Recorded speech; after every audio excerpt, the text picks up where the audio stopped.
Good evening and welcome you all for yet another Expert Speaks. Why it took such a long time? I wanted you to guess who could be the expert who have come all the way to be with you all for the next 45 minutes to almost close to 1 hour. And she requires no introduction. She is Nisha Millet. And I would take you through her journey and how she has faced the odds and all those I'll take you a little later.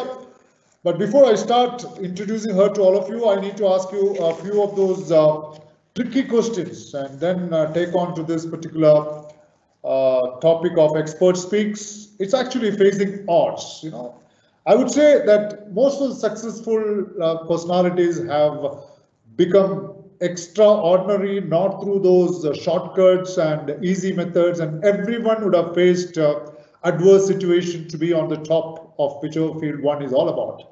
It's not the case with Nisha Millet, it is the case with most of those experts, and she would take us through her story of those obstacles, hurdles, and problems, difficulties, all that she faced in her career with swimming.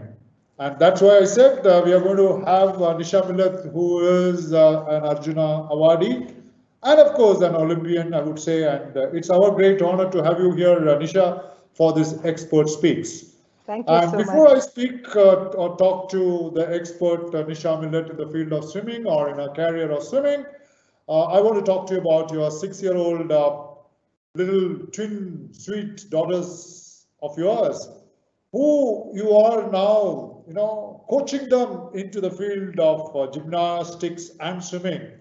And you have kept a target of 2032 Olympics that both these little children will represent our country, and we are too proud to have these little two twins into the Olympics of 2032. Where is the Olympics being conducted in 2032? Has the venue been disclosed? Not yet. Not yet. Not yet. Okay, once it is, and we all pray, Nisha, that your efforts will never go waste. I'm sure. I know that God is looking at you at the efforts of bringing your two little sweet kids into 2032. Now, my question to you is, like, as far as swimming is concerned, I've seen in videos that little babies, forget about little babies means about 6 months to 1 year, are dumped into the swimming pools and they go down into the water. They keep coming up. I mean, is it something really happening? And if that is happening, then why did you wait for? Have you done this with your kids? Took them to the pool and drop them, and they go down, and then for want of breath, they come up again, go down. Is it the reality? Yes, actually, we do something called toddler swimming. So parent toddler swimming, where babies at birth, were anyway in amniotic fluid. They were anyway in that environment, but you introduce them as soon as possible. So I also put my kids in at the age of 5 months, and just to have fun. Yeah, 5 months, but I didn't submerge them, but let them have a good time, some fun toys, splash in the pool. So they are like water babies, you can imagine. Now they just turned 7 a few days ago. They can jump into even the sea and swim around. They can stay afloat for half an hour. And the biggest problem in this whole lockdown is like, why can't we use the pool? So this 6-7 months is the first time since they were born, they have not used the pool. So they're waiting. We have just got permission to restart the pools, and maybe by November or December, they might allow kids to come in. So they'll be waiting for that opportunity. Wonderful. But as a mother, how did you manage to watch both your kids under the water? Yeah, very difficult. Very difficult. Important point. We always have two people because kids are really naughty. And however good you are, they will jump around and want to jump in the water. So either my husband or me, my mom and me, my sister and me, one of us is always there with them. All right. So that was my first question too. And what are they doing now? They're studying in which school now? They're in Frank Anthony School and they're in first standard. So for them also it's very difficult because suddenly it is online. They had their first multiple choice questions where they had to learn to use the mouse, click on the selection, finish the exam online. So it's a good learning, I think, for them, except that I am now their teacher. So they're not very happy about that. So just before this, I was doing some maths with them, and they don't like. They said, we don't like the mama, the teacher. We don't like that part of you. Yeah, that's very nice to hear. And let's all pray and wish both of them to be in 2032, representing our country once again. So our best wishes and prayers, Nisha, that, as I rightly said earlier, that your efforts, as a parent, your efforts will never go waste. And I'm confident that, yes, we will see your children into the national games or Olympics. But initially, let them go step by step, and then, of course, they get into the Olympics in 2032. Now, coming back to your, I just want to introduce you to those almost waiting crowd there. I want you all to know who is Nisha Millet, if you haven't really known her well. Arjuna Awardee, or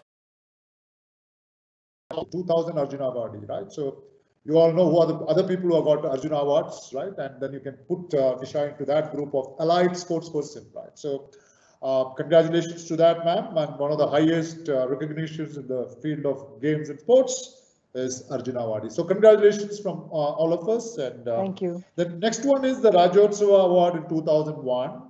Yes. And in 2002, Nisha has also been awarded the Indo-American Young Achiever Award. Wonderful.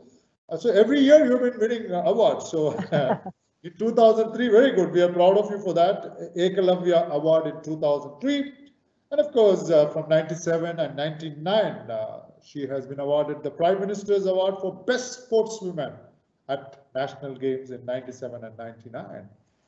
This is Nisha Millet. Is there anything more that you want to hear about Nisha Millet? Nisha Millet is, if you look at her professional career, I would, be again shocked that she put her little two kids when she was when they were 5 months old. But Nisha was, put into water at the age of 9 at Chennai, if I'm right. And you mentioned Shenoy Naga. Before that, Nisha, I believe when you were 5 years old, you drowned in water, you went down the water, then your father saved you. I don't know, some incident happened in your life when you were 5. Do you remember what the incident is? And then you can convey to those viewers who are waiting to hear from you. Over to you, Nisha. What happened to you when you were 5 years? Were you a naughty girl at 5 years? I was pretty naughty, but yeah, I think I was just playing around a small pond with my friends. And by mistake, one of my friends pushed me in. And, it was just a fish pond, but the water came over my head. And obviously, I started, swallowing water and panicking.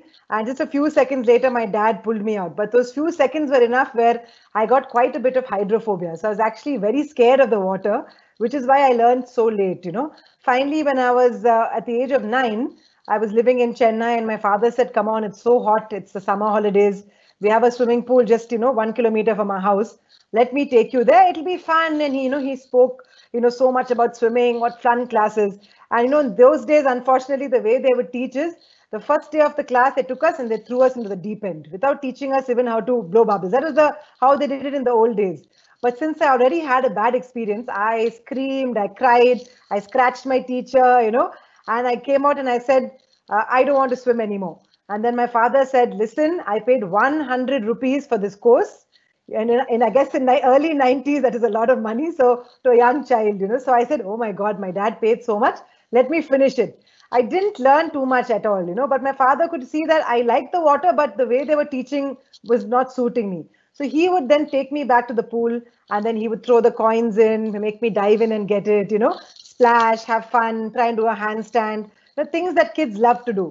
So he made me fall in love with the water like that. And then he started teaching me a little bit about stroke. So my dad really was my first teacher. And then we started becoming interested in the pool. My sister came in, she had asthma. So swimming was good for her asthma as well. My mother used to join us. And that's how my career started because I saw a team training, in the same pool. And I saw these boys and girls having races, kicking on the kickboard, chatting with each other. And I thought this seems like a lot of fun. So I approached the coach and I said, can I join this swimming team? And he said, if you can do 10 laps up and down in the pool, then you can, join.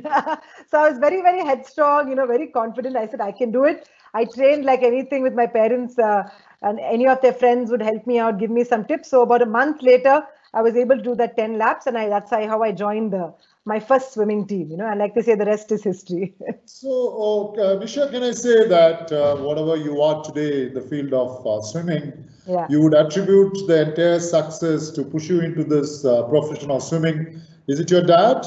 Definitely, I say that my dad is definitely the main person involved. And through my career, both my parents, my mom and my dad, in those days, we did not have a fancy team around us. So my mother would be my dietitian. She'll cook my, early morning ragi mudde or ragi, malt to drink. She would give palak, make me eat my vegetables. She would go and approach sponsors, like, please sponsor my daughter. My dad would be my sports psychologist, like, talk me how to be mentally strong, take me to practice morning and evening. So definitely without them, I would not have come this far. It was definitely a family. So I think let's congratulate both mom and dad. Since I know your dad quite well, and Aubrey is such a person. Congratulations to them first, and then congratulations to you for being an Arjuna Awardee. So the credit goes to them before you must take the credit, isn't it, Nisha? Wonderful. Definitely. And now, of course, your husband, your hubby would be supporting you in developing the academy, what you are into. We'll come back to that a little later.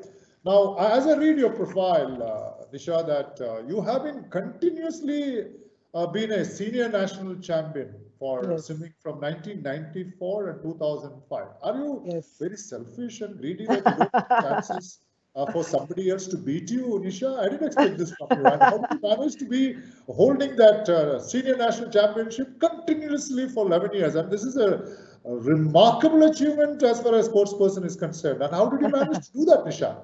What is the secret of your success? Let me hear about that. Definitely, one is I hate losing, so even if I come first, sometimes I'd be crying because I didn't break the record. So I always set the, strongest standards for myself, So of course my parents would say, try and come first, but at the end of the day, I wanted it, when I get a silver, I was not happy. If I get a bronze, I would say, I hate this color, I like only gold, So I would just use this to push myself. So if I win the state medal, I would aim for nationals. If I win a national medal, I'll aim for an Asian junior, medal. So that's how I kept pushing myself. And my ultimate goal was the Olympics. So what happened was I learned to swim in 1991. And in 1992 was the Barcelona Olympics, and I was a young kid just enjoying this new sport. And I watched the Olympic Games. I watched swimming at the Olympics. And I fell in love. I saw somebody called Matt Biondi. He was the Olympic champion in those days, an American swimmer. And he looked like a dolphin, doing his butterfly and winning his gold medal and, standing and waving while he gets it. And I said, I want to go to the Olympics. So that was where my dream was born. So definitely it was a very, very tough ride. So I'll just walk you through a normal day in the life of a swimmer, at least. We'd wake up at 4:30 in the morning, 5 a.m. we are at the pool. I would swim close to between 6 to 8 kilometers in the morning. Already you're pretty tired. In the car on the way to school or college, we would eat our idli sambar, sandwich, something that mom had packed for us. We'll eat it in the car because we did not have time.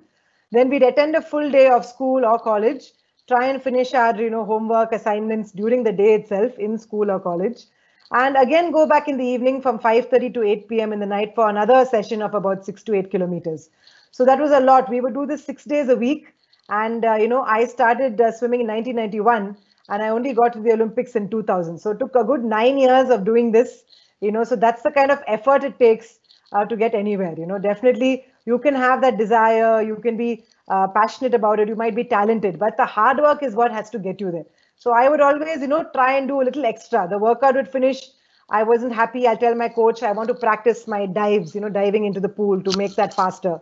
Or a Sunday when I'm supposed to be resting, I'll be like bored. What do I do at home? My father would just say, why don't you run up 10 floors? We used to live on the 10th floor. So I'd run up 10 floors, to get my legs stronger. So the small things I think that you do, that's what really takes you to the top. Like, you talk about me putting in effort. You would have all heard of somebody called Michael Phelps, the greatest Olympian of all time. I said I would train 6 days a week. Well, Michael Phelps, he wanted to win 8 gold medals at the Olympics. So he trained 7 days a week for 4 years. That's how he got to winning 8 gold medals. So however hard you train, there's always someone training harder than you. So that's what kept me motivated.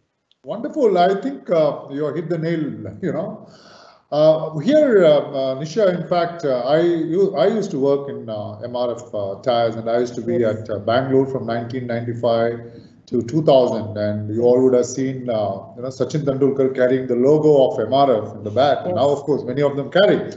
And whenever he comes over to Bangalore, in fact, I used to have a dinner with him because he was ambassador to MRF tires those times.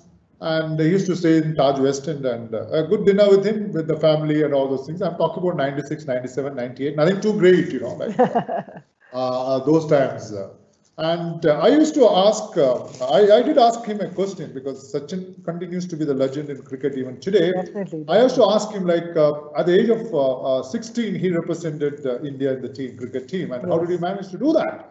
And he gave me one reply. He said, he used to call me Kuti sir. My name is Krishnan Kuti. And he said, Kuti sir, do you want to represent Commonwealth or Olympics? I said, me? Yeah, you want? I said, why not? Let me make a try. Which you want? Sprinter, you want athletics, you want swimming, whichever area you name, you can represent India in Commonwealth or Olympics. So I was looking at him. I said, are you joking or serious? And he said, he's serious. And he gave me a reply. He said, Kuti sir, if you want to represent this country in the next 4 years, when the Olympics, every 4 years it comes, Commonwealth, Correct. 4 years. Yes. If you can practice 10,000 hours in the next 4 years, on whichever field you want to represent India, you could make it in that. Definitely. And he said 10,000 hours. I said, when I started calculating 10,000 hours, it's a long time. He said, everybody has a dream, but do not take that right effort or put in those right effort to achieve their goals. I think in your case, it is not just the dream or the goal what really mattered. It was actually the efforts, as you said, 6 to 8 kilometers in the morning, 6 to 8 kilometers in the evening. And you said you used to have breakfast in the car, So all this breakfast, dinner, lunch was all taking a backseat, and I must appreciate for you for the type of efforts that you would have taken when most of the children at your age in schools and colleges were probably spending time in the parks and pubs and whatnot.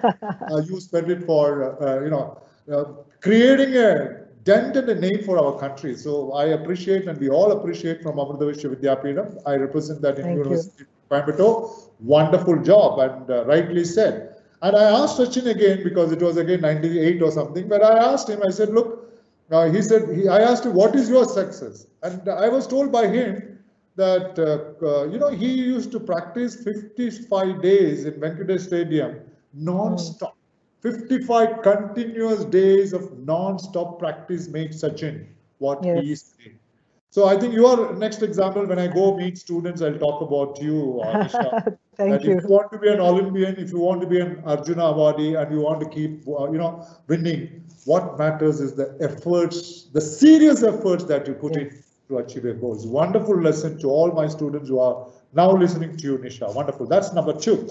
Number 3, like if you go to any house, I've gone to sports people, I've gone to, winners. Every house has a specific place where they keep their medals. And I understand in your case that you have bought a separate house to keep your medals, because I understand, jokes apart, you have a separate house to display all your medals, because you have won more than 600 gold medals at state, national and international. 600. 600. I repeat this, 600 gold medals. The state level, national level, international. Wow. And I'm sure you would not be remembering, if you can just whatever comes in your mind, tell those, what were those 600, I'm not saying all the 600, whatever comes on your mind, please convey, how did you manage to win 600? One thing is that you managed to get the national, championship, senior championship award for swimming, as far as the country national level is concerned, for 11 years. That's okay. Yes. But that's all okay, fine, you took effort. But 600 medals, it's unbelievable. I don't think anybody would have 600 medals. Sometimes I say, Nisha, come on, don't tell me lies, okay? I'll come and check in your house. Okay. But how did you manage that? What really so the good thing, the good thing about swimming is that you have many different events, You have we are proud of you. We are proud of you. More than 600. Indeed, we are proud of you. Go ahead, Nisha, please. Yeah. The good thing about swimming is you have many different events, and you have many different, distances. So in the freestyle, I would swim everything, 50 freestyle, 100, 200, 400, 800. I would do the same thing for the backstrokes, 50, 100, 200. So sometimes in one competition alone, like I remember in the 99 National Games, it was held in Manipur. And I actually took part in 15 events over 5 days, and we had to do heats and finals. So that's 30 swims in 5 days. And the water was very cold. It was about 13 or 14 degrees, because this was in winter in Manipur, and no heated pools, no fancy pools in those days. So I had to do these 30 swims, and out of my 15 events I took part, I got 14 golds and 1 silver. So like I said, I don't. So that's how, I think in every meet I was aiming for maximum number of medals. Only towards the end of my career, then I started focusing on qualifying for the Olympics, and I decided that 200 freestyle, which is what I represented India in the Olympics, I focused on that only in the year 99 and 2000. So till then, from 91 to 99, I would swim every competition, So I always felt that the more I do, whether I'm swimming against somebody my age, some girl or woman who is much older than me. So even when I was 12, I was swimming with the 20-year-olds.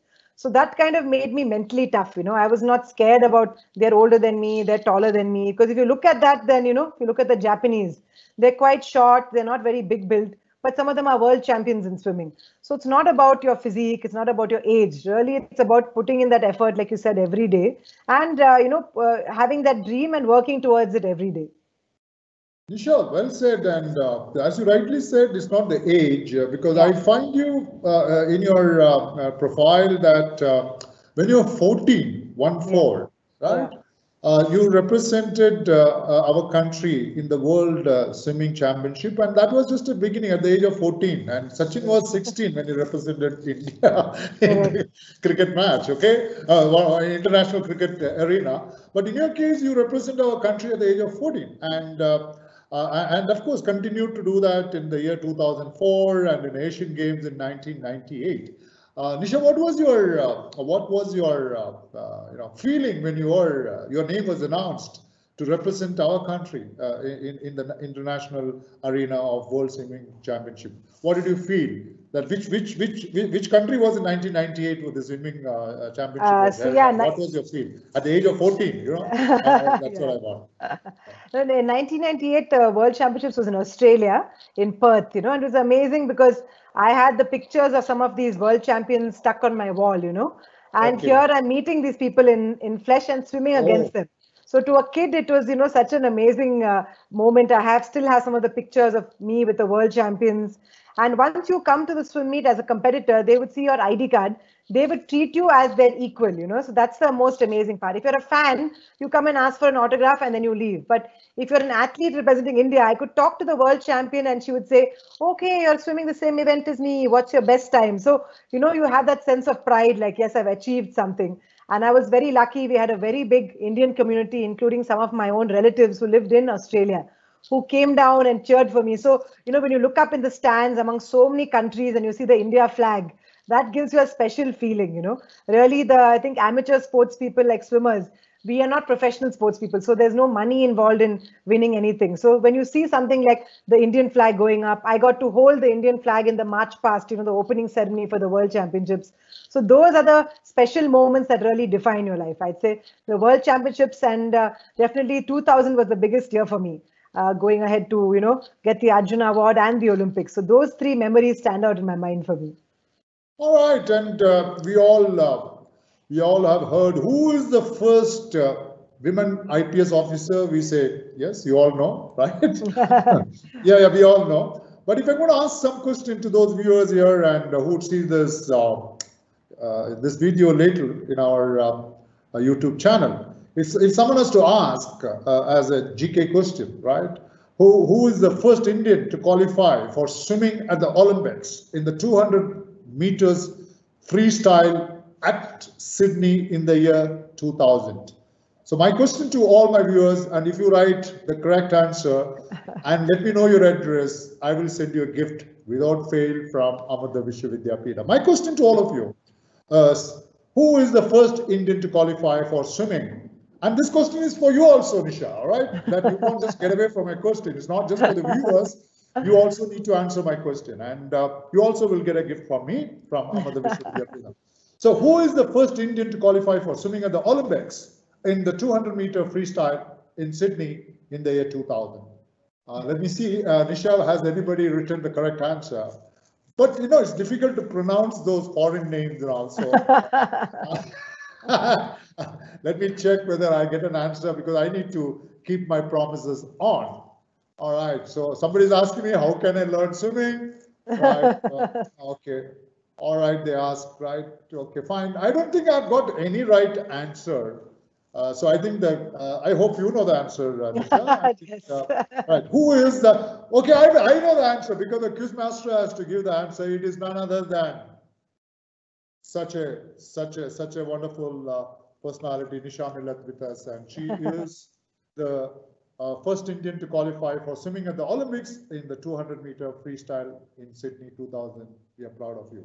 And when you won this, I don't know, freestyle means you have to, sorry, I had a little fracture in my hand. You have to keep your right and left and keep going, right? Keep going. And when you go and touch the last point, and when you look here and here, you find nobody else. And when you remove your, and see nobody's there and you are the first. What was your feel in your mind when you won that particular award? Yeah, it was amazing. I was aiming for this, like I said, from the time I was a kid. And in 1996, I narrowly missed out qualifying for the Atlanta Olympics. And like I said, before that, nobody had qualified. So what would happen is India would just choose one male and one female and send them as a token representative, But then what have happened is, how India is a lot of politics. And what happened was, I was only 14 in 1996. So they didn't choose me because they said, let an older person go. So my dad said, if you want to go, you better qualify because that's the only way. So the International Swimming Federation gives the timing. So the timing was 2 minutes, 7 seconds, and my best was 2 minutes, 9. So I was still 2 seconds away, and I was lucky to get a scholarship to train in Australia. So when I went there, I think that entire experience of having a team, I had a biomechanics specialist, a dietitian work with me, sports psychologist, some of the world's best coaches. That really helped me in less than 4-5 months. I was able to reduce my timing. And like you said, that one event where I was swimming the heats of the 200 freestyle. I touched the wall and I could see my mother jumping around, and I had won the heat, but I'd still yet to compete in the finals in the evening. And I'm wondering, why is my mother so happy? My father sadly was in Bangalore working. He couldn't come to Australia. But my mother was just jumping and screaming, and she was like, her face was red with excitement. And then she's pointing to the scoreboard. And when I looked at the timing, scoreboard, then I could see that I've gone 2 minutes, 6 seconds. So I've improved my time by 3 seconds.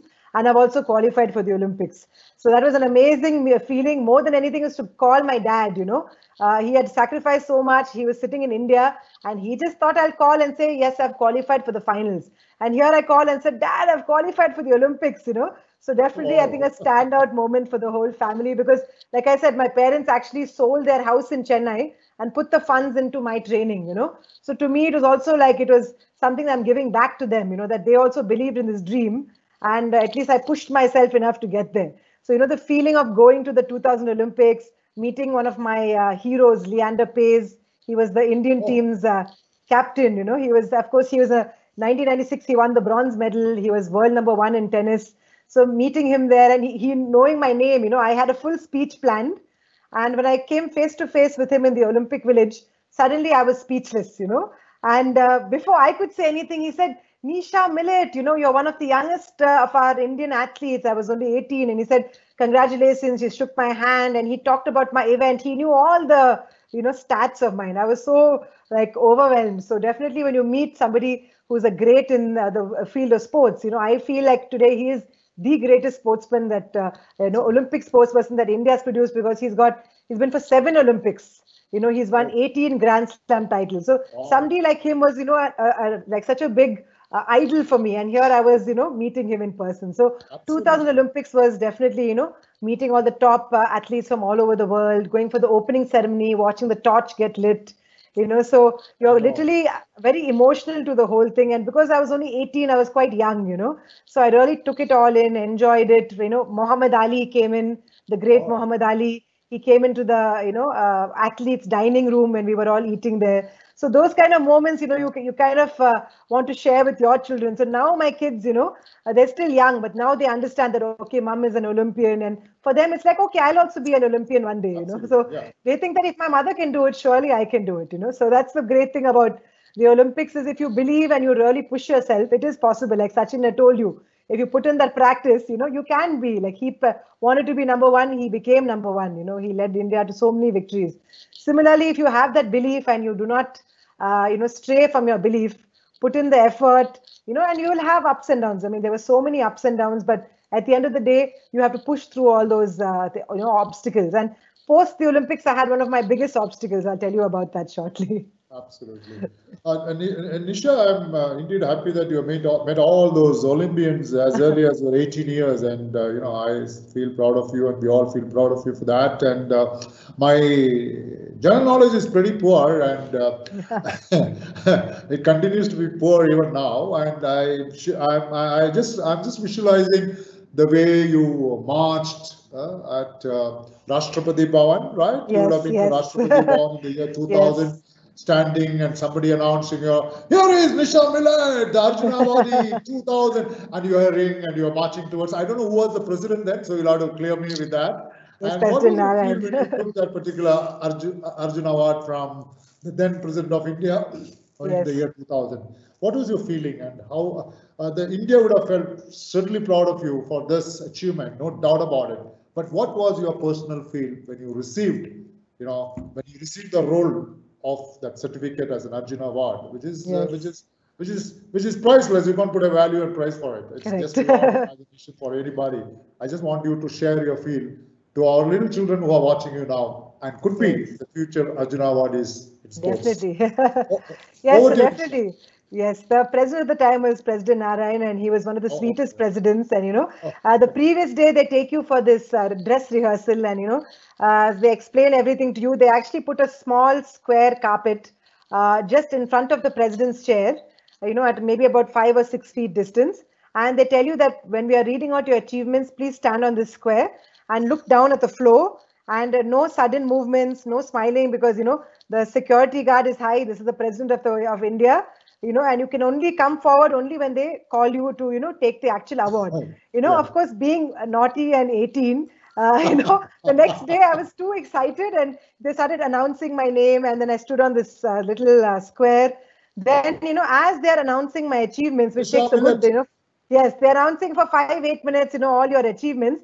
I looked up, and the president was looking at me and smiling. So slowly I lifted up my hand and I waved out at him. And the security in the back is like, no, no, they're telling me no. And then he waved out. So again I waved out, and then he waved out. So it was really funny because a few people are laughing, because they're like, okay, she's quite a kid and she's so excited. Then the security relaxed. But he was such an amazing, friendly president. He came and shook our hand, gave me the award. And the best part is later when they take us all around the room, and our coaches, our parents are in Rashtrapati Bhavan with us in the main ballroom. At that point, when he came close to my parents, I jumped out of line again and I said, please meet my parents. And then, then he actually shook my parents' hands. So for them, it was such a big honor. So I think definitely one of the highlights. My coach had flown down from Bangalore, and just the feeling. I was there with Milkha Singh, the great Milkha Singh, had come to watch his son, Jeev Milkha Singh, get the Arjuna Award for golf at the same time. Meeting some of the top sports people at the time. Gopi Chand got his Arjuna Award with me at the same time as well. So it was just great to feel that, okay, now whatever you've done, the country is felicitating you. So the Arjuna Award is a one award. A lot of the other awards are in my parents' house, but the Arjuna Award is very much has pride of place in my house right now. And, hopefully one day we'll have more Arjuna Awardees in the family. Absolutely, absolutely. Well said, well said. Congratulations again. Thank And you. let me tell you, viewers, that whatever you had heard from Nisha, right, her success stories, I mean, very, very highly, she talks with all 24/7 smiles on her face. I think that would be one of the secrets that she was able to win the minds of various people across the world. And that smile will be always there. But I'm sure your journey would not have been with all these smiles from the time you started on to taking swimming seriously, crossing each of those stages of those achieving or getting yourself recognized and receiving those rewards of more than 600 gold medals in the national, state level, and international. The journey would not have been very smooth, I'm sure. I mean, it's not just for you, Nisha, but across for anyone who has a dream to achieve, would have gone through lot of hurdles, blockades, difficulties, problems, and there would be stages which will come into your life that, oh, enough is enough, let me get off from this. But still you strived hard, moved those odds away, and then achieved this great honor of representing this country for the Olympics, and also winning, the medal, the 200 meter freestyle in Olympics at Sydney in the year 2000. So the journey would not have been so peaceful or smoothie, right? And Yes. because I know I did mention in the beginning of our discussion that every successful people who have become successful in the career and life have gone through initially a lot of adverse conditions, and those were the adverse conditions which pushed them to be extraordinary personalities in their field, whatever they have picked up as well as in their life. So what were the difficulties and hurdles that you faced in your career as a swimmer? Nisha, over to you. Definitely in the beginning, there were many challenges because I was swimming in Chennai. Even the pool that I initially started at, it was only a 36-meter pool. So to get my proper timing for a 50 meters is the Olympic distance, they would make me swim one lap, which is 36 meters, turn, come back, and then they would drop a rope, and I would touch the rope. And we had, dirty green water. We didn't have proper lanes. So there are a lot of challenges because, things now have changed very greatly where you have so many beautiful swimming pools in India. But we had some of the worst pools even at national events. I remember one nationals, the previous night, there was a sandstorm. And the next morning when we reached the swimming pool, the water was dark brown. You couldn't see anything. And I swim without goggles, from my time I was a young kid. Yeah, because, in India in those days, you could not get good goggles and goggles would sometimes leak when you dive in. So I said, why have something else that will distract you? I used to swim without it. So here I had to swim this race in this brown water because of the sandstorm and still had to try and win these medals. So there were definitely challenges like this.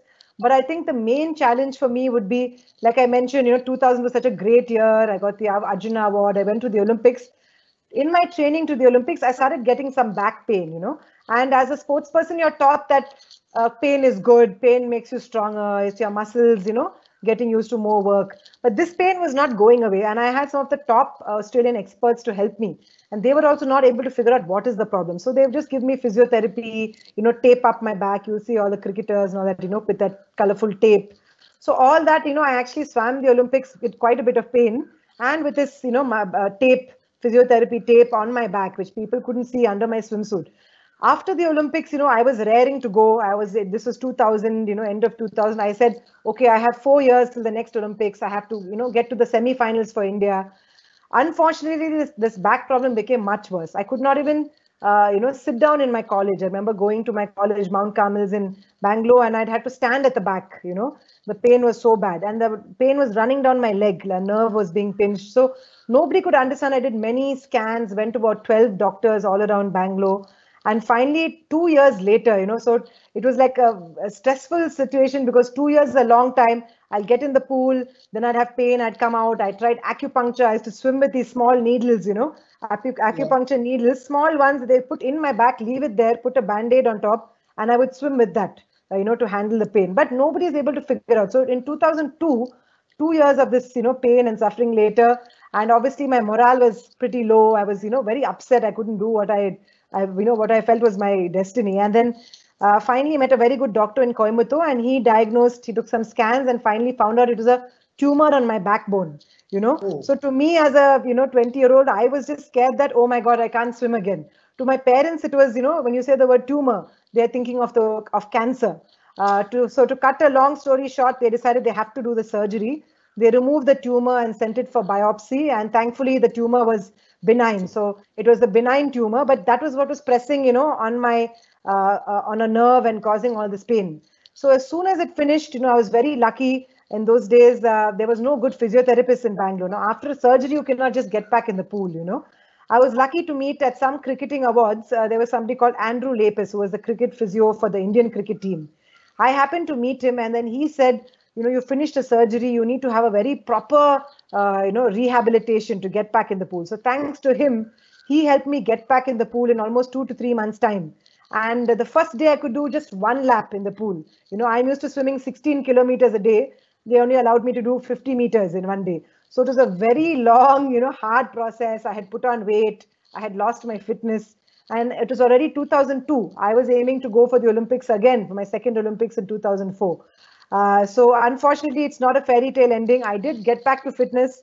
I went back and I tried at the next Olympic qualifiers, and I narrowly missed it. So I missed the 2004 Olympics. But I think that time, going through those hard times is what sports is all about, as sports people, we fail more often than we win. So even though you hear about the 600 medals, there are many more times where I have not won a medal or come last or missed a final that you don't hear about, So that was a very tough time. And then I think you realize how important your family and your support system is, because everybody said, oh, she's been for one Olympics. They wrote me off, that she'll have a surgery, she'll never get back. So I got back in the pool, and in some ways I proved that, yes, I can get there.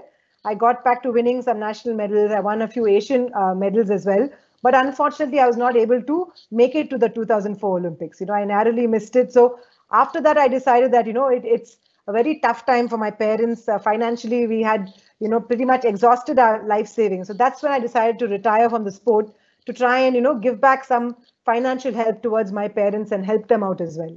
So the end of my career, sadly, was definitely tough. Yeah. That's nice to hear. Absolutely, that's nice to hear. And yes, I think from what I hear is, children, what you're hearing, Nisha, is all that there'll be many people around you saying that that's the end of it, but it's your own conviction, it's your own level of confidence that takes you back and shapes your life for the future. So here is where Nisha had some medical problems, and most of them discouraged her. The surroundings said, no, you will not come back to swimming, but she had her own conviction, saying that I will be back.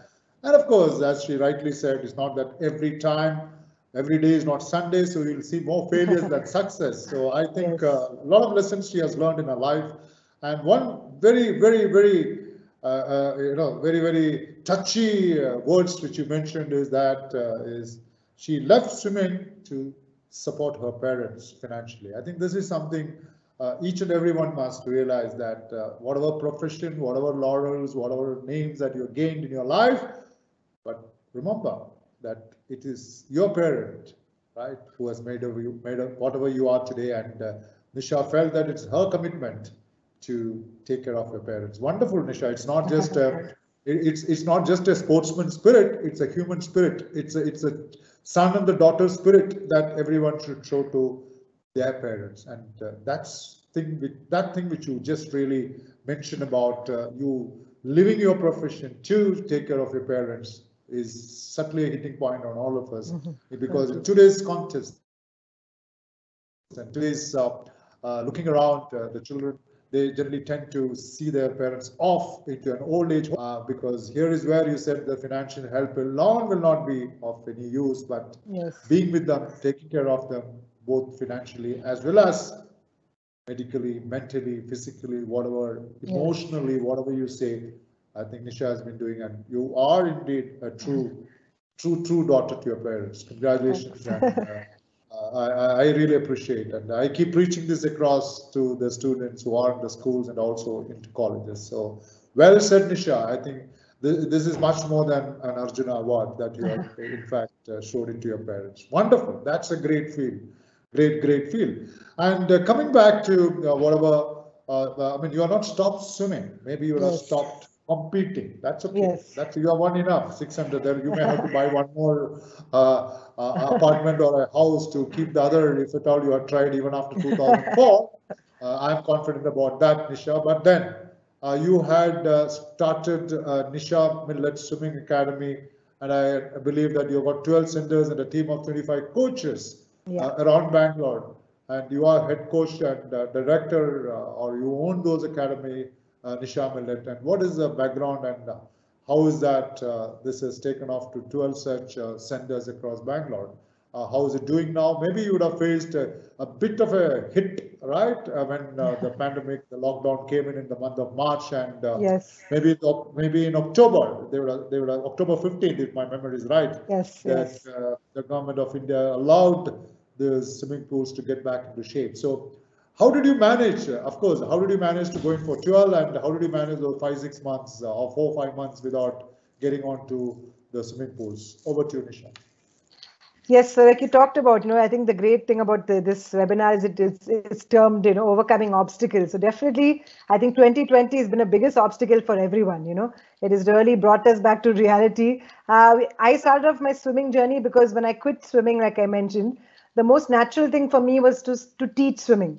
And, I was passionate about not teaching the competitive swimmers, those who are training for international meets.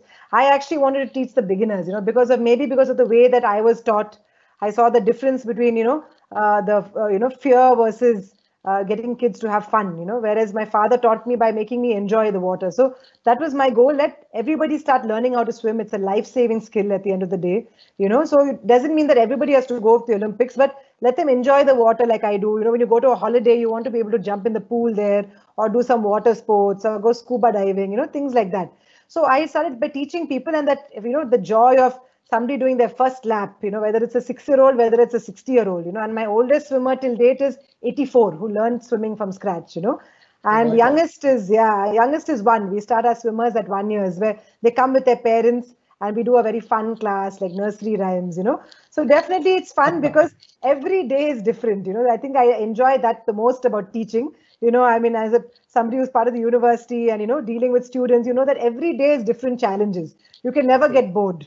You'll have, even though you're teaching similar skills, the people who come to you, they have different background, fears, different age groups, So it started off only with me. And then when my husband came on the scene, he said, why don't you make this a proper business? It was me running to 2-3 different apartments or small clubs to teach it. He said, see, this is a need of the hour.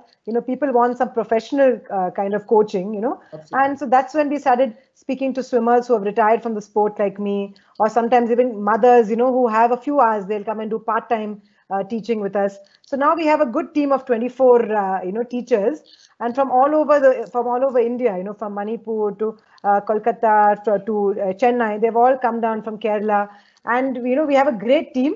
But of course, we were hit as badly as everybody else. In fact, swimming, summers are our main period. So in March, we were getting ready to have one of our best summers. We had 9 centers this year, which will be fully functional, and we were excited. Most of Bangalore, we were getting emails from parents and kids and adults, and we were excited. And then this lockdown happened. And every month when they started unlocking things, we like, maybe this month they'll allow swimming. But, even gyms were allowed 2 months ago and still no swimming. So it was definitely a very tough time, because one is we want to hold on to our staff. At the same time, we had a welfare fund where a lot of our ex-swimmers pooled in some small amounts. So that helped pay our coaches all the way up to last month, so that really helped. So what happened was, the fact that the community came back to support us. We had taught them how to swim. They came back, some of them, some small kids would write a message saying, I've given 100 rupees from my pocket money into this fund, So it's like that many people, I think we had something like 700 or 800 donors who have contributed. And because of that, we were able to support our staff. We drained our pools because, you have to keep paying for the electricity and maintenance. So now it is very welcome decision that they've allowed us to open, but they're allowing it only for the competitive swimmers or the serious swimmers, But it's a good thing because we also get used to it. Now the norms have changed. Social distancing is important. So, we'll have only maybe 8 to 10 swimmers in a pool. We have to be very worried about sanitization and hygiene. And the great thing is, swimming is good for the lungs. So we are hoping that encourages people to slowly come back into the sport, because, at the end of the day, COVID affects your lungs. And one of the best things to strengthen your lungs is swimming, running or swimming. But swimming is something anybody can do at any age, where it automatically, my sister's an asthmatic and swimming was prescribed to her. And after 15 years of a swimming career, she hardly ever got a asthma attack, Now that she's retired, now she gets those asthma attacks. So she goes back into the pool. So definitely will help that, lung strength. So we are hoping it's going to be a long road back. People obviously don't want to leave the house, so forget about coming to the swimming pool. So maybe in 4 to 5 months time, we can slowly get, people encourage them to come back under safe, in a safe environment.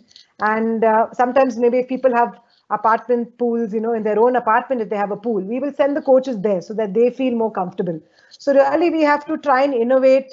I'm even planning a module where for small kids, like you said, the toddlers, 1 year to 3 years, you get these small splash pools where you can put that in your own bathroom and fill it up with nice warm water. And we teach them small things like blowing bubbles in their own house, so I'm working on a module to do that online, because everybody's, other sports you can do it, in swimming it's a bit more difficult. But just to introduce the kids to water, let them have fun.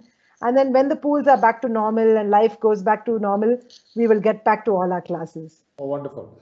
And how difficult is swimming? Like, I swim. I used to swim I come from Kerala, so a lot of ponds there. So I jump and I've learned swimming by myself. That's okay. That's different. But how difficult it is to swim. Now, if I when I go and stay in hotels, when I get onto those pools, swimming has become a little bit of difficult for me. Like as you rightly said.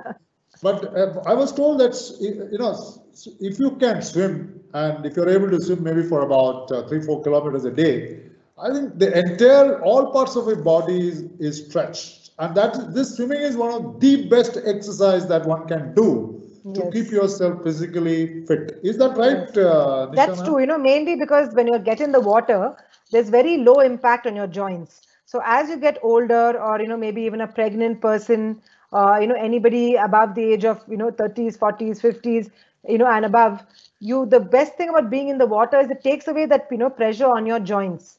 So even my dad, who's currently in a wheelchair, when he's he finds it very difficult to walk on land. But you put him in the water, he's able to move his legs quite freely, So the great thing is it's number one, a sport for all ages. Like you said, it works out the entire body. And there's a lot of studies now that show that hydrotherapy is very important, not just for your muscles, but it also brings down the stress levels. Sometimes if you sit next to a waterfall or a river, you'll feel very calm, very relaxed by the sound of the water.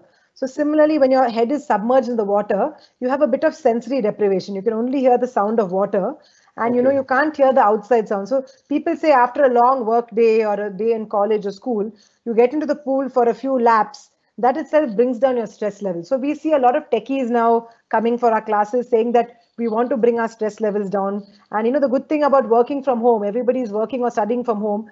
Now they have more time at their disposal. They don't have to travel all over and be stuck in traffic. So people are saying that when you open the pool, I want to come at 11 a.m. Some are saying I want to come at 9 p.m.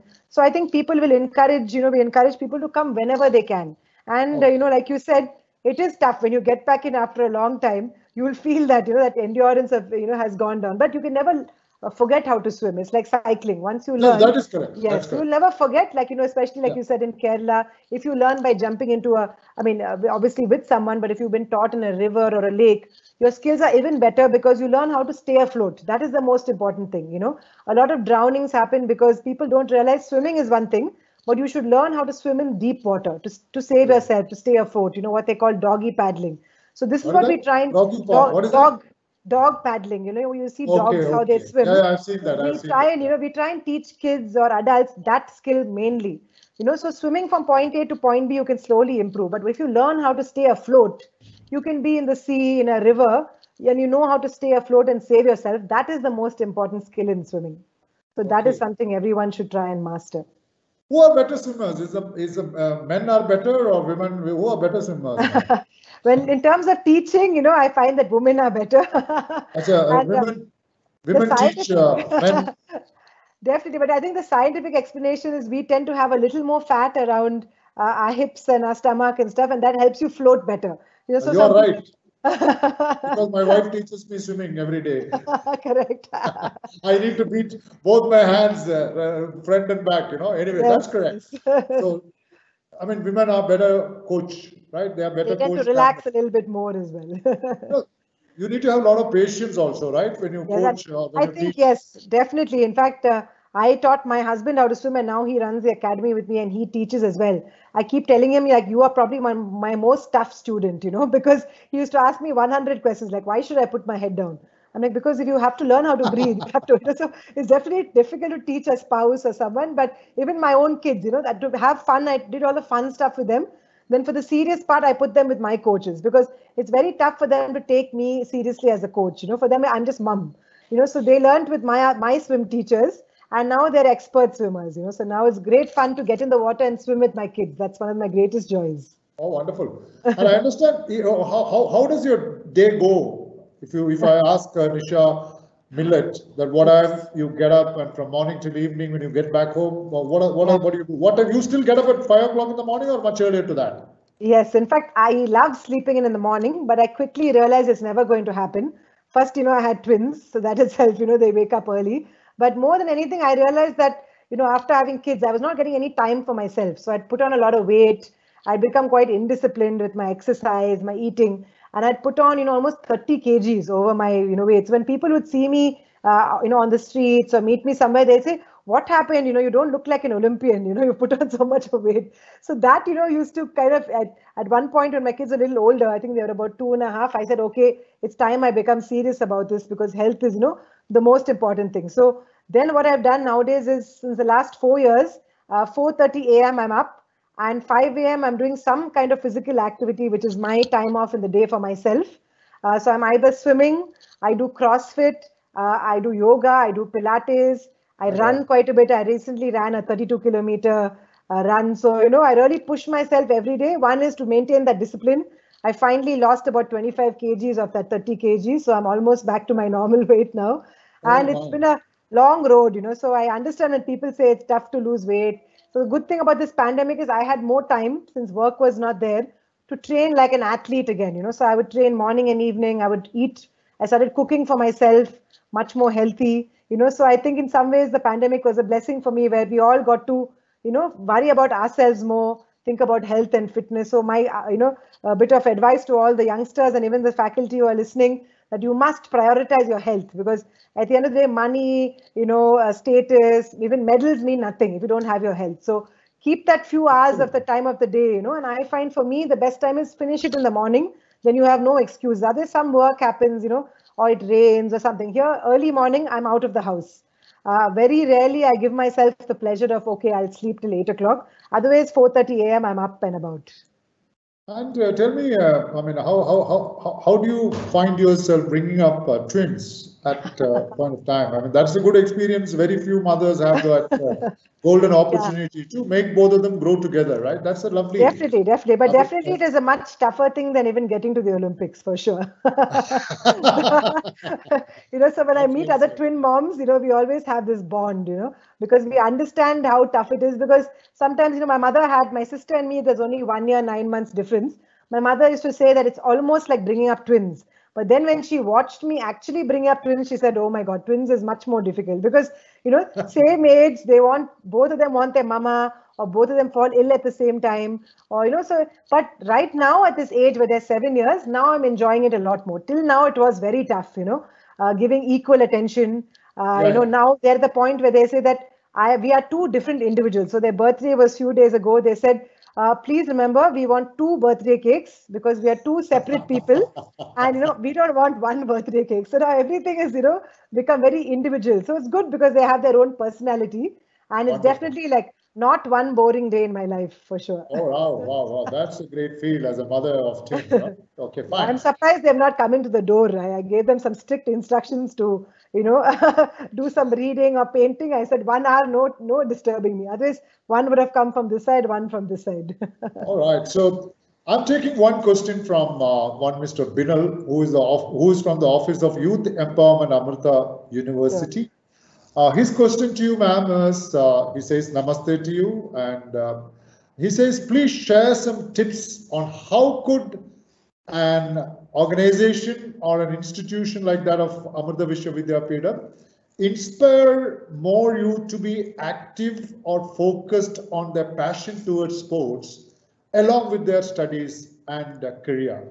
Now, how do you bring them towards the importance of being a part of the sports? Because he's in charge of this youth empowerment. So I can understand and appreciate him for this question to the right person. So.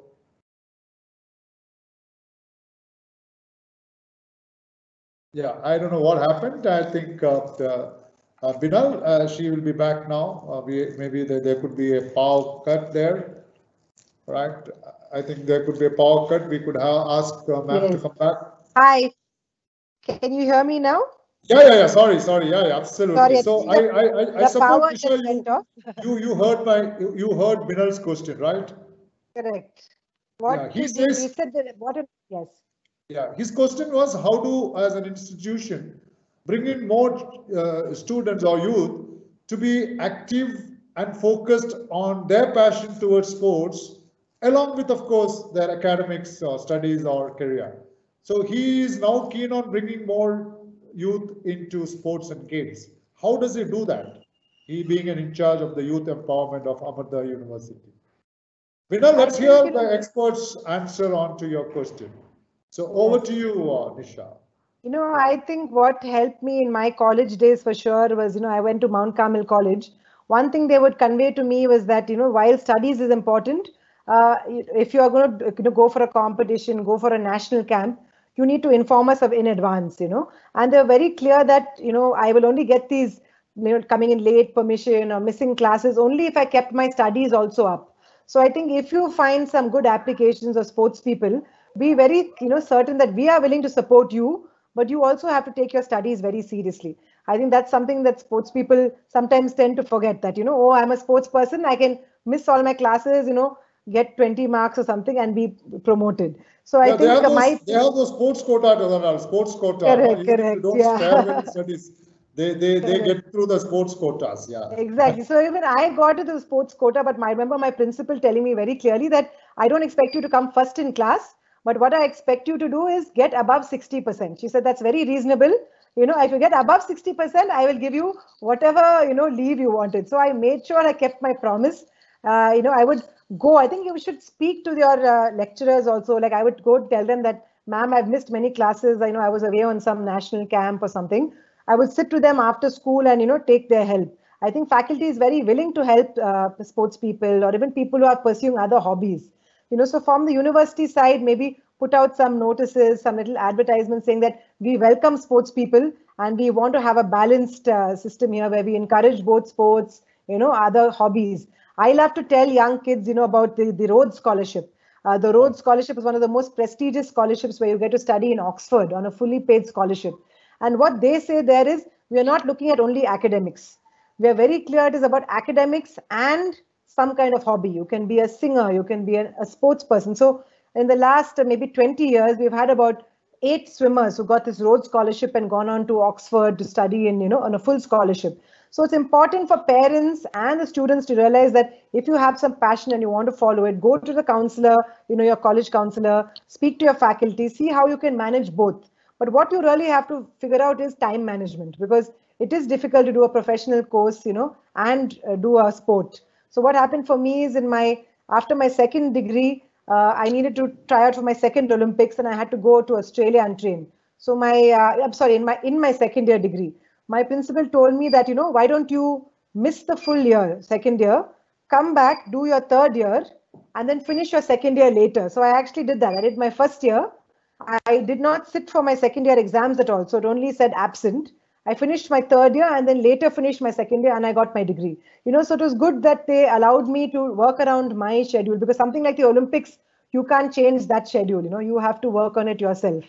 But it was definitely difficult, and definitely if you have a university like Amrita who's willing to support it. So I'm so happy that this question came, that you want to have more sports people. Thank you so much, Minal, for such a lovely question, and Nisha always appreciates for the good question, and thank you, Minal, for that. This would be my final question before we wind up. I happened to travel with PT Usha as early as 1997 when I was working with MRF in Bangalore.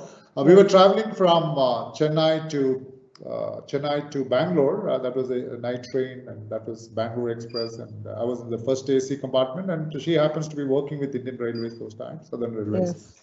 So during my discussion with PT Usha, I just asked her a question, and the question was, ma'am, what do you mean by sportsman spirit? All right. Yes. And she did, sportsman spirit, and she gave me an answer. Of course, she spoke to me and she gave me a brief on what sportsman spirit is all about. Now, if I had to repeat the same question to Nisha Millet, this is not the last question, last but one question. Okay. What would be your briefing or explanation as to what this sportsman? Because wherever you go, whenever you are, I had been to as a student, as in corporate world, they said, "Hey, have the sportsman spirit, man. Come on, man, have the sportsman spirit." So what is the sportsman spirit as far as the sportsmen like you is concerned? How do you define sportsman spirit? Over to you, Nisha. I would think, mainly what I've learned in terms of sportsman spirit is by training in a team. For me, the team element is very important. People look at swimming, so when I swam at the Olympics, I swam on my own. So when you're winning a medal, you're up there on your own on the starting block. For me, the main thing that you take away from sports, the spirit that I feel, is from training with a team. It's that everyday practice. That is the tough part, and you can only get through it because of your team. So I had a funny thing, which another friend of mine is a cricketer. And he said, funnily, in a sport like cricket, which is a team sport, they are a little bit more individualistic and a little more selfish, is what he put it. But in a sport like swimming, what drew me to it is that every day in the practice, I only was able to do those workouts because of my teammates. You'll be having a very bad time. Somebody will come and pat you on the back, like, come on, you can do it, just few more hundreds. Once we had 100 times 100 meters. So 100 into 100, that's 10 kilometers in one day. And all of us really had to push each other, because at any point of time, different people were feeling exhausted. They wanted to give up. But we managed to make the entire team finish that whole workout. After that, our coach got us pizzas as a award, and we were so exhausted we couldn't even lift our hand to eat the pizza. But it is that constant, I think that the motivation that comes from all the sides. Sometimes it could be some junior of yours who'll give you some few words of encouragement. Sometimes it's your coach. So another thing that I really like about is the discipline. What I like about sports is that, at the end of the day, coming in every single day, no excuses, unless you're very badly sick, you take a day off. Come in every day and give it your best. So even when you're swimming in a competition, at the end of the day, if you put 100% and you get a good timing, you should be happy with that. It's not always about the gold medal. Like at the Olympics, I was nowhere close to the Olympic gold medal. But to me, it's one of the biggest achievements of my life. So it's very subjective. So, as a sports person, you learn there will be bad days and there will be good days. And swimming is a sport where maybe in football, in a practice, you can go and score a goal. You'll feel happy. But in swimming, there is no such, gratification on a daily basis. You just swim up and down, looking at this black line, on the bottom of the pool in a circle. You just keep going round and round. So it really makes you mentally strong. It makes you push yourself. It makes you, draw some strength from others. It makes you also encourage others when they are having a tough time. So that, I think, helps you in different aspects. So it has helped me as a mom. It has helped me as somebody who manages a business, like, how to work with different people. Sometimes, earlier I had to follow my coach who was the leader or my seniors.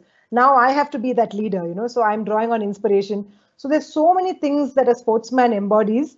And I think right now, if you see in the pandemic, what is bringing everybody together nights is watching IPL, There is some excitement for everyone. So, sports cuts through a lot of barriers.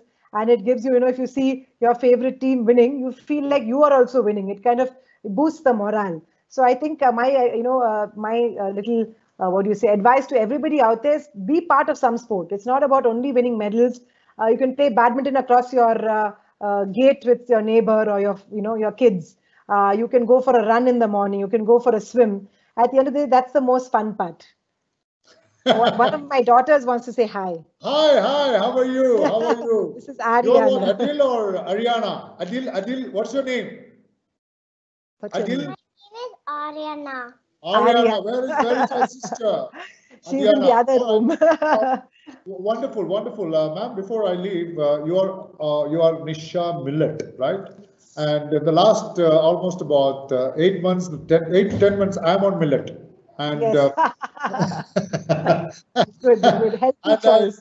I happen to see that you have done something to do with millet, right? You are a Mangalorean, right? You're from Mangalore. Yes. All right. From Mangalore, yes. I saw an ad. You're talking something about the millet, which can cure a lot of other diseases. Can you just tell us what is that? Your dad has put us in a group, like we are into correct. MRF marketing alumni. I know we have that MMA group in WhatsApp. Yes. So he has put up that, Nisha Millet now with millet, Yes. So what is that actually? What do you do I have, with the millets? 2 friends who have different brands that are making products now using millets. But this is something which is a very old grain. So millets includes, ragi, bajra, jowar, all the grains that were traditionally used even by our grandparents, our great-grandparents. Nowadays, it's making a big comeback. We're trying to tell people move slowly away from white rice, white bread, and try and include, like you said, you've also been doing this for health reasons, to have a better. So even I've included a lot more millet. I make khichdis, I use ragi, and ragi is one of the most famous millets, and ragi is not so fun for the kids. So a lot of brands are building out this fun, like ragi products, which are, breakfast cereals with ragi. I have it in muesli or, some cereal in the morning. I also try and make some ragi dosa. So we're just trying to encourage people that make healthy choices, cook more at home, and like when we were growing up, there wasn't so much knowledge about nutrition and how much it helps. Now we've realized how much how important it is. And millet is one of the most sturdy grains where they use very little water and they're drought resistant. So, in the future, when things get tougher, we are able to use grains like this that are made in India. So why get these fancy superfood like blueberries imported from some foreign country? Use your own local Absolutely. ingredients, Yeah, and you're cook it right. in your house. Make it a family affair. Like I try and drag my kids, my husband, and we all try and figure out like what can we do, include this maybe in some cakes sometimes and try and make it a little more healthy. You're right. You're right. And Nisha, there is a Vishnu who wants to know where your swimming pools are in Bangalore, and he wants to join even if you are giving coaching live or whatever it is. So he wants to know where are your, maybe your website would be there, but Yes, still, yes. if So you just mention. definitely, Yeah. my website is nishamillet.com. So Yeah. just my full name, nishamillet.com, and we listed out our academies. nishamillet.com. Yeah. .com, yeah. So we try and spread around Bangalore because traffic is very, very bad in Bangalore. So we're in Malleshwaram, we're in Whitefield, we're in Koramangala, Dumlur, all over the place. We're going to have a place soon in in RMV extension. So all over in Bangalore, but definitely go onto our website, send us an email, and we'll definitely make sure whoever wants to learn can definitely learn this sport. So thank you so very much, ma'am, for being with us and highlighting about your success stories and as to how you have had faced a lot of hurdles and odds in bringing the success at a later stage. But then it's not a final question. It's a final demand from all of us that when situation eases, we also have a really lovely swimming pool in our campus at Coimbatore. And when things ease off, I would certainly expect your presence here, talking to the students of Amrita School of Engineering and Amrita School of Business. We have Amrita School of Communication, and you can also have a look at our swimming pool. That's number one. Number two, we could also discuss, conducting some competitions, maybe in Bangalore, looking at that. So let's get connected, and thanks a lot for you, especially, and much more special to your dad. Thank you. Through whom I had approached you to be here with us, talking on a topic as to how one should face odds to be a successful personality in your field of interest. And Nisha Millet, I think there's no other word I can say, but then it's my duty to convey again appreciation and huge congratulations for bringing pride to our nation. And thank you so much, Ed. With your coaching going on at Nisha Millet Swimming Academy, you will have more people representing our country for Commonwealth Games and, of course, for the future Olympiads. And again, wishing both the little kids, the twins, all success for 2032, being a part of Indian contingent of the Olympiad. So thanks once again. Convey my regards and respect to your dad. Yes. So let through his help, I had opportunity to meeting you, and we will meet in person again. But I had recently, last year, I had come out to your dad's house and visited him, and a gentleman to the core. We had enjoyed, me along with Mr. George Mani, our earlier colleague, and lovely gentleman. And our prayers that your family must be really healthy, right? Thank you so much. Very good luck to. I love to say good luck to all the students and faculty at Amrita as well, and to all the different colleges. All the very best. Thank you so much, Nisha. We take so much. God bless you. Thank and your family. Thank you. Bye. Bye. See you. Bye bye. Good day to you. Bye.